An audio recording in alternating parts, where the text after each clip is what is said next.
ایشان دولت خوجه محمد الله معروف به ایشان هویتی روحانی شناخته تاجیک در سن 87 از عالم چشم پوشید. علت مرگ او گفته نشده است. دولت خوجه محمد الله سال 1935 در دهه یرخچی میان جماعت هویت نویه غرب در اویله دیندار به دنیا آمده.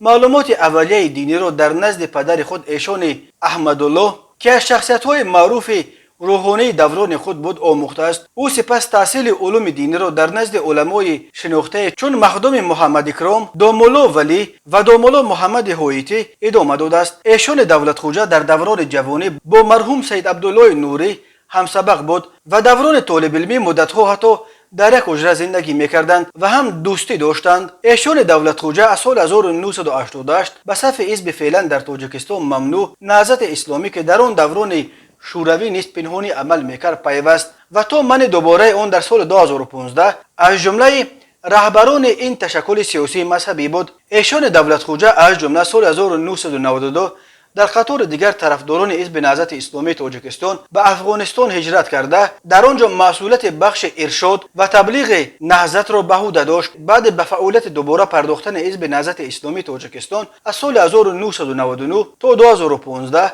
عضو ریاست عالی حزب نهضت اسلامی تاجیکستان بود. او همچنین از سال 2001 کارمند مجمع علمای حزب نهضت اسلامی تاجیکستان و سال 2007-2008 رئیس این نهاد بود. ایشان دولت خوجه بعدا تا سال 2015 مشاور رئیس حزب نهضت اسلامی تاجیکستان بود. حزب نهضت اسلامی تاجیکستان با نشر یک نامه تعزیه از مرگ عضو سابق دارش اظهار اندوه کرده درگذشت ایشان دولت خوجه را ضایعه بزرگ نامید.